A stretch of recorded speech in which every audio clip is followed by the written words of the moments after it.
Hello viewers, welcome to Khalajan's Kitchen. I'm Farhanda and today I'm making chicken biryani. To make the biryani, I have here 2.5 cups of long grain rice which I washed and soaked in water.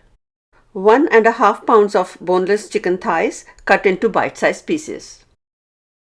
2 medium-sized onions sliced thinly and then fried till golden brown.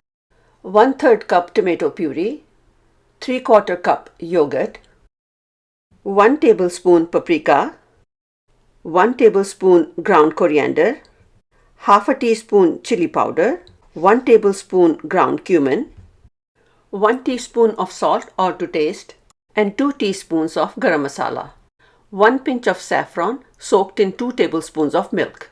For orange food color, I combine half a teaspoon of paprika, half a teaspoon turmeric, and boil it in 4 tablespoons of lemon juice until it is reduced to 2 tablespoons.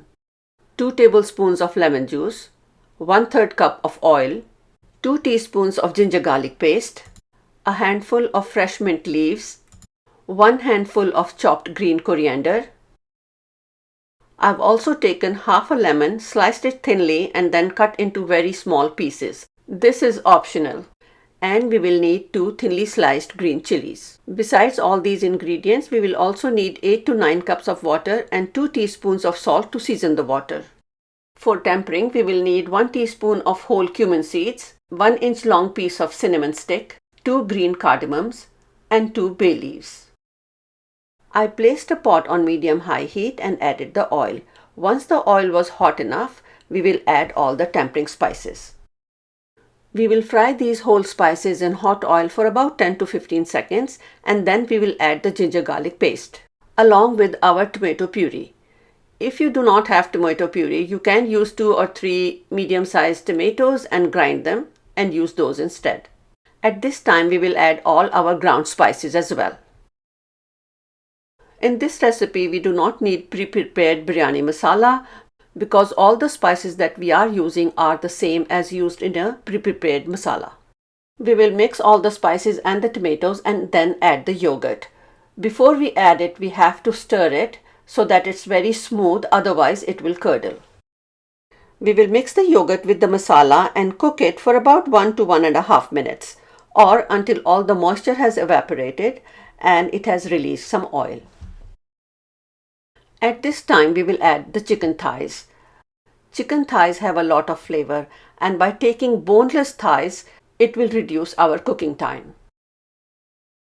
We will cook the chicken with the masala for about 2 to 2.5 minutes.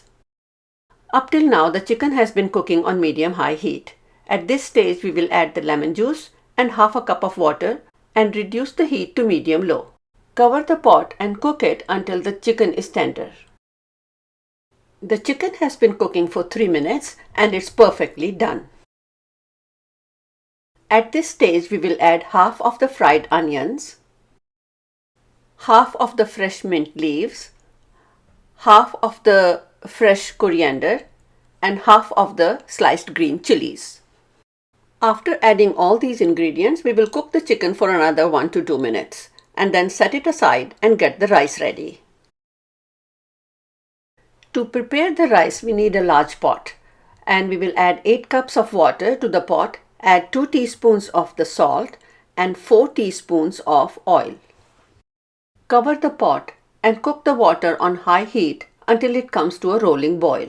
At this time, we are going to drain the water that the rice has been soaking in and then add the rice to the boiling water. The rice had been soaking for 2 hours as I'm using Sela rice, which is basically basmati rice which has been parboiled while still in its husk. But if you're using plain basmati rice, then half an hour of soaking is enough. After adding the rice, we will cover the pot and then wait for it to come to a boil again.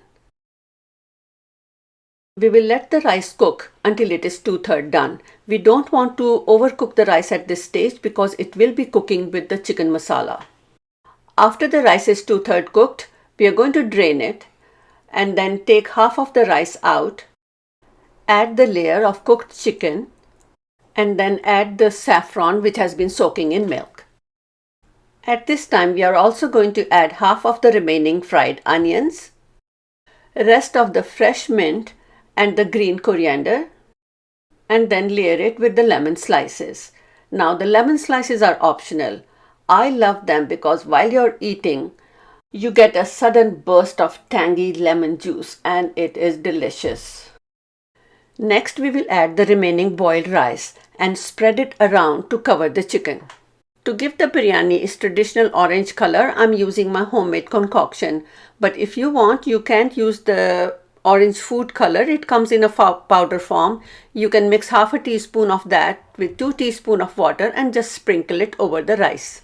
And the last thing to go on top is the rest of the fried onions and 3 teaspoons of oil. It is the same oil that I fried the onions in.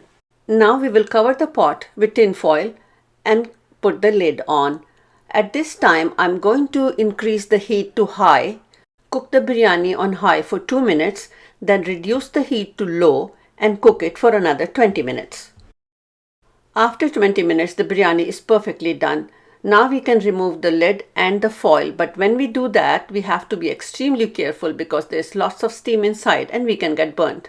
If you like this video, give it a thumbs up and share. If you are new to my channel, please subscribe, and by pressing the bell icon button, you will get notifications for my upcoming videos. Enjoy!